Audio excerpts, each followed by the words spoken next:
to Fatima's art show. Today I'm going to show you how to make a handprint. This is a packet that we bought from the shop. I'm going to show you what's inside the packet. And I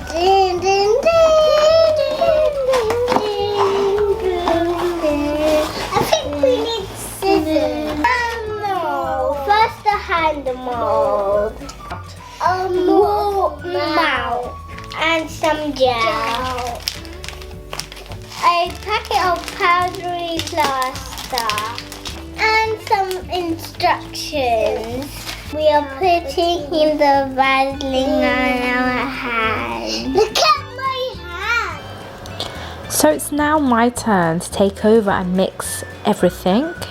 Now I'm just mixing the powder gel, which is basically resin, and I'm going to be adding water gradually to it and mixing it up, and I'm going to be mixing the gel until it's nice and smooth, and look very carefully at the thickness. In this packet it doesn't say exactly how much water to resin you use, but if you just take a look at the thickness and you add the water gradually, you should be fine. Now I'm just pouring it into the molds. Unfortunately the packet did not give me a large amount of resin to pour into the molds. I would have preferred more, that way if it's deeper the handprint will come out a lot better. So the kids are just putting in their hands now, and they have to keep their hands very still and in the right place. Can I move it now? Not yet. Just leave it there.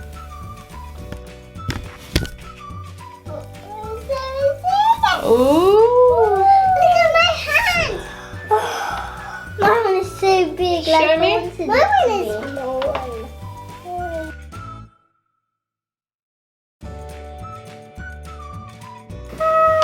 Oh my goodness, my one looks like real hand. My one looks like a fake hand. Now I'm mixing the second mixture, which is the plaster.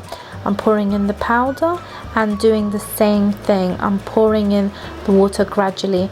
I prefer to use my hands in this, so I just wore some gloves and I gave it a good mix. And you can see the thickness is almost like bechamel custard.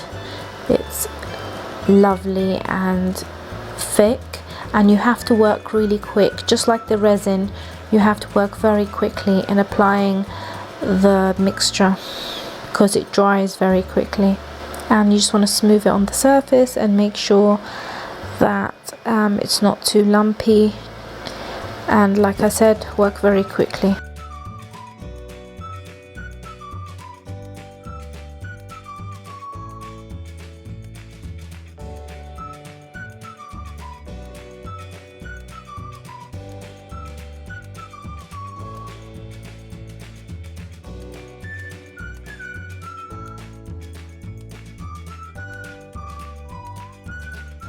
Now we're going to let it dry for 30 minutes. Now just turn it upside down once it's dry and just lift off the resin, and you'll be left with the lovely handprint.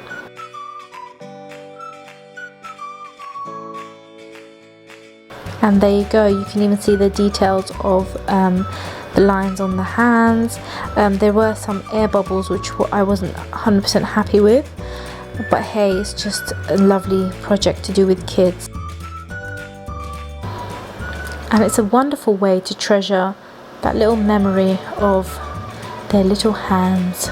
Oh, by accident my son tipped it over, and when it wasn't dry, make sure it's dry before you tip it over and take off the resin.